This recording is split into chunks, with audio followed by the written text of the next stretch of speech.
Take two. Welcome to our squinty-eyed version of Sunday Leftovers, where we look like we're in the prairie lands, but really we're just outside of the church.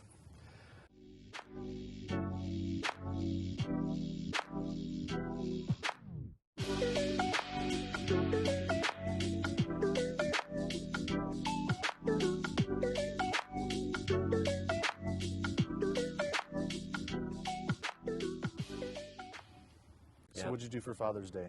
Father's Day, we went down to the campground south of Amboy. My in-laws both work at a campground down there, and they got a little lake, and so we went and splashed in the lake and ate tacos on the deck of their trailer out there and just hung out.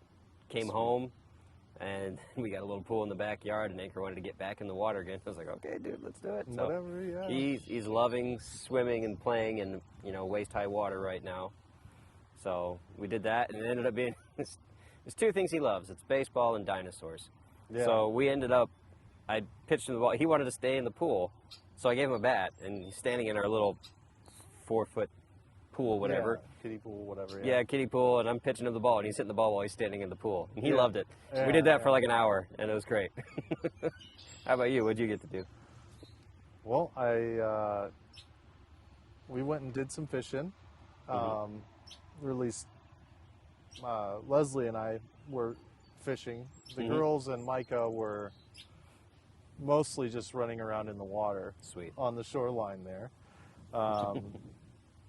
And, Micah's getting more and more independent. Nice. So, he's walking out in the water to where it's like knee high, and Mom's like, you don't need to go any further, and he kind of looks back at her and takes another inch forward. Well, now I do.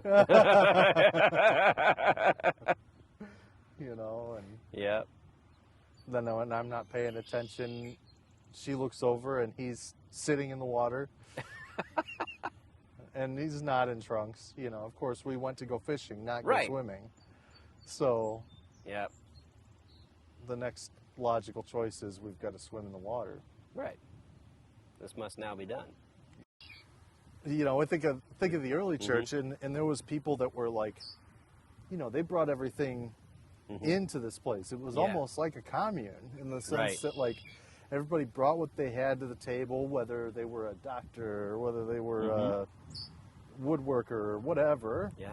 And, all these vocations that these people did, they all just kind of corporately did those things for the whole community of the Acts Church or whatever you want to call it.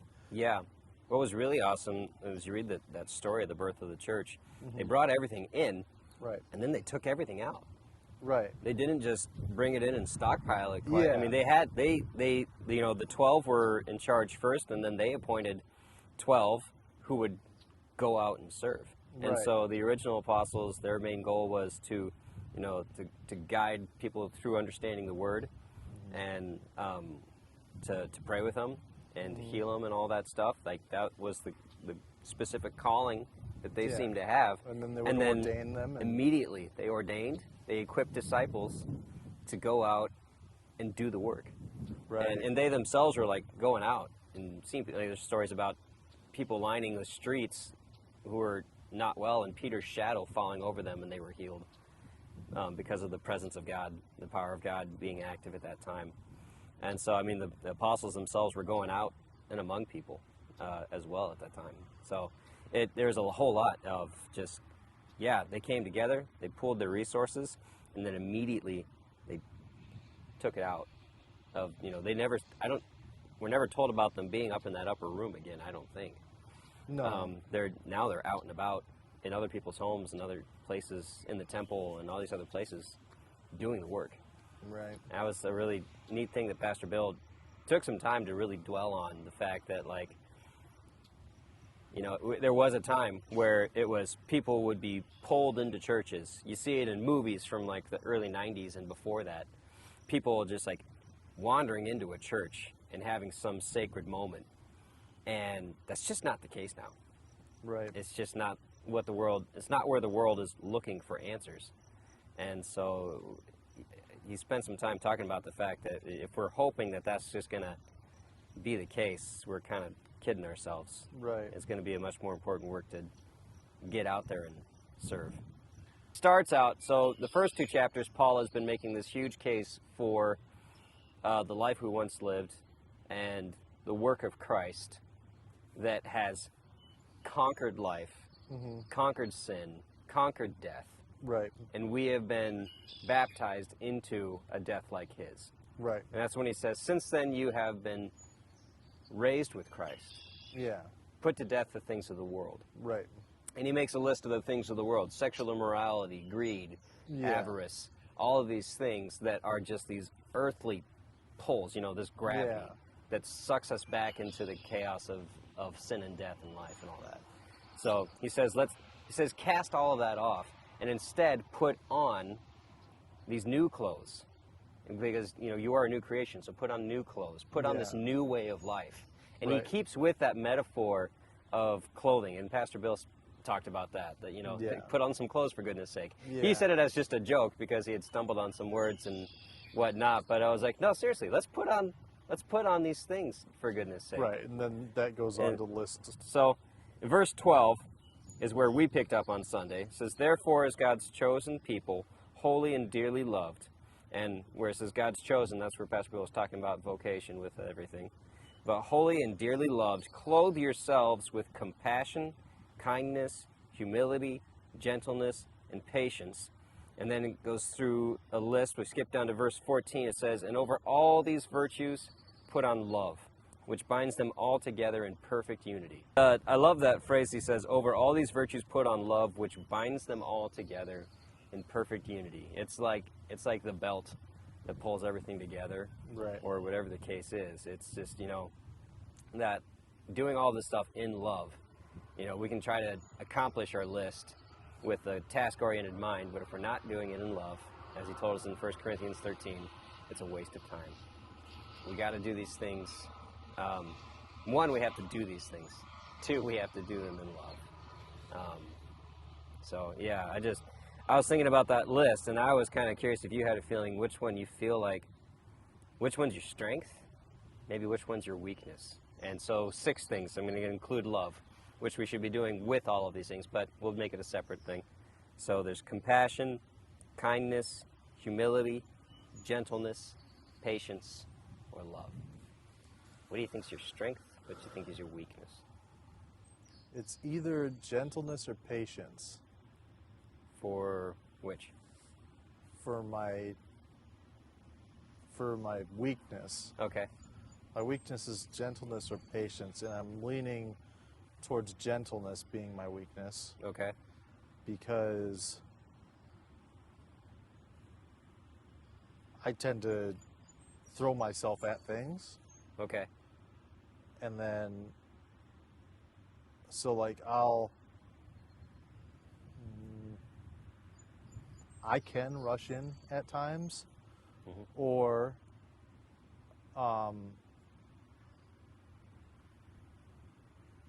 allow my passion to be too driving, maybe. Okay.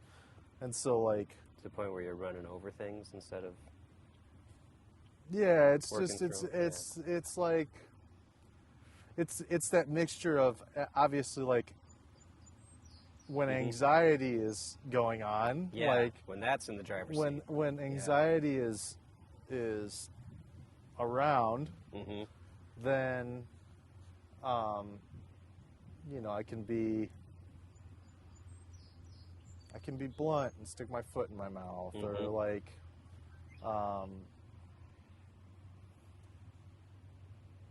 just not very soft in the way that I communicate in those moments. And so that can be not gentle. Other than that, I would say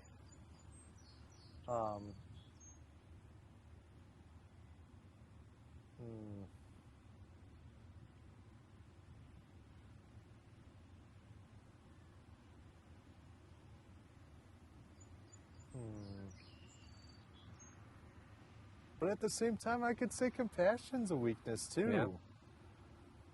Because it's one thing to be nice around people or whatever, Right. but like to be thankful or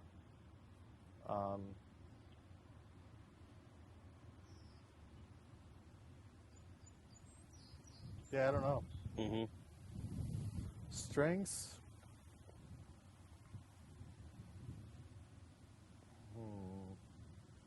I think it's really easy for one of these to be both a strength and a weakness. Like, that could really happen. Yeah, I suppose.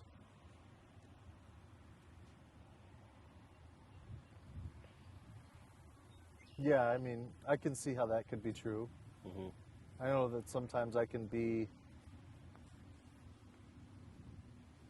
well, heck, when you talk about compassion, Mm-hmm. sometimes it's easier to be compassionate towards others, but when it comes to yourself, that's a whole different Yeah. ballgame. Yeah. I don't know. Yeah. Maybe that's why I struggle to find a strength. Yeah. Because, like, a lot of times, yeah, that just,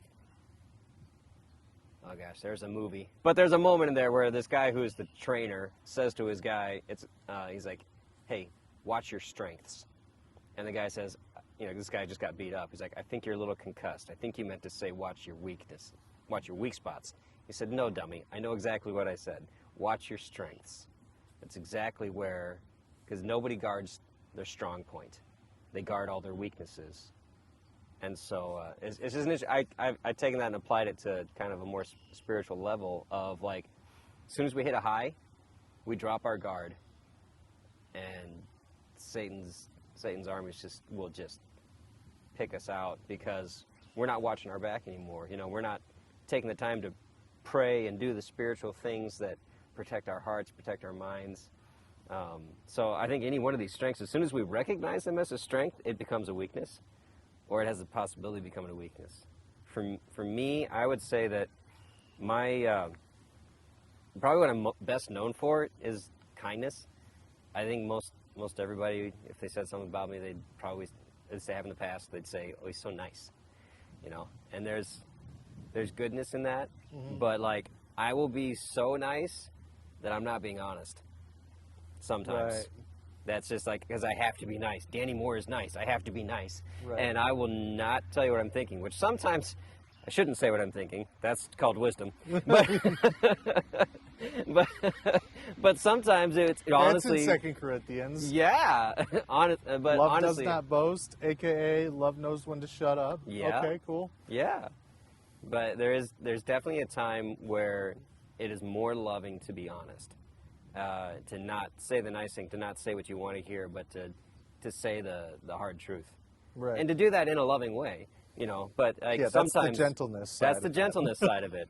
And so I think that's probably why they're right next to each other. Well, they're not right next to each other. There's humility in the middle.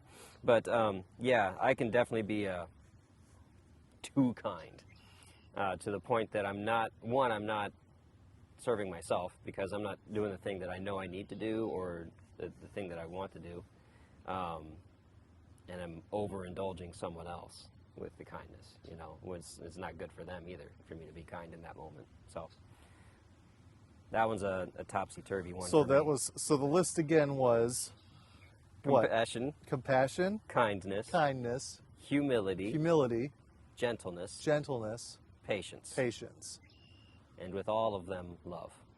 So we'll see how good my editing is. I'll try and put that list here. Bing, bing, or, bing, bing, or bing. here. Maybe we'll put 3 Yeah, of we them got over space in here the middle. and There we 3 go. over here. And then you guys can put in the comments what your strength and weakness is. Great idea. That can be your homework, so to speak.